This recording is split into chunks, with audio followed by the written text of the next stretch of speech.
প্রিয় দর্শক বন্ধুরা, এই মুহূর্তের জন্য সাউথ 24 পরগনা প্রাথমিকের 2009 প্রাইমারি রিক্রুটমেন্ট প্রসেস রিলেটেড অত্যন্ত গুরুত্বপূর্ণ মামলা মেনশনের ক্ষেত্রে কিন্তু সাফল্য চলে আসলো এবং এক পাতার পিডিএফ অর্ডার কপিও উঠে আসলো। প্রশ্ন হচ্ছে এখন যে নিয়োগ কি তবে খুব কাছেই? বন্ধুরা, বিস্তারিত ভিডিওর মধ্যে আলোচনা করছি। ডিটেলস কোর্টের বিষয়গুলো দেখলে আপনাদের কাছে সমস্তটাই কিন্তু স্পষ্ট হয়ে যাবে। একটু চোখ কান খোলা রেখে সমস্ত বিষয়টিকে অবজার্ভ করলেই আপনারা সবটা বুঝতে পারবেন। তো ভিডিওটিকে শেষ পর্যন্ত দেখবেন, কোনোভাবে স্কিপ করবেন না, চ্যানেলটিকে সাবস্ক্রাইব করে সঙ্গে থাকবেন। চলুন মূল টপিকে আমরা ফোকাস করছি।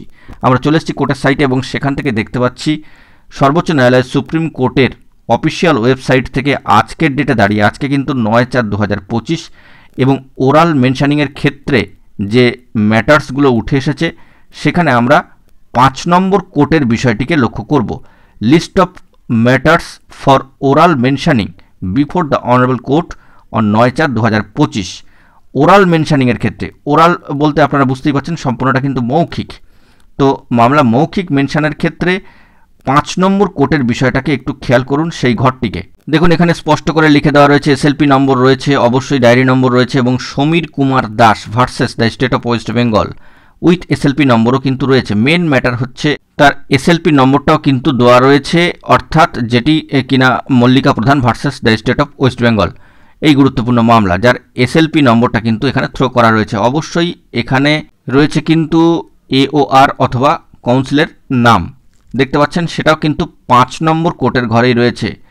মিস্টার সম্মানীয় শেখর কুমার, অবশ্যই এক পাতার পিডিএফ অর্ডার কপিও কিন্তু আজকের ডেটে উঠে এসেছে, সেটা একটু দেখে নিই। দেখুন 13/5/2025 দাঁড়িয়ে আজকে এক পাতার পিডিএফ অর্ডার কপি উঠে এসেছে। 2 নম্বর পয়েন্টটা একটু খেয়াল করবেন, let the matter not be deleted from the cause list of 13/5/2025, May মাসের 13 তারিখ মঙ্গলবার পড়ছে, এনএমডি ম্যাটার। অবশ্যই সেই ডেটা দাঁড়িয়ে কিন্তু মামলাটিকে রাখার কথা বলা হচ্ছে লিস্টে, অর্থাৎ লিস্ট থেকে যেন মামলাটি যেন ডিলিটেড না হয়, বাদ না পড়ে যায়। তো এখন কথা হচ্ছে যে নিয়োগ কি তবে খুব কাছেই? বন্ধুরা, কোর্ট ম্যাটার, এই বিষয়ে কিন্তু কিছুই অগ্রিম বলা যায় না, সবটাই কোর্টের উপর নির্ভর করছে। এনএমডি ম্যাটার সেই দিন না হলে আবারও এনএমডি ডেট যেদিন থাকবে সেদিনই উঠবে।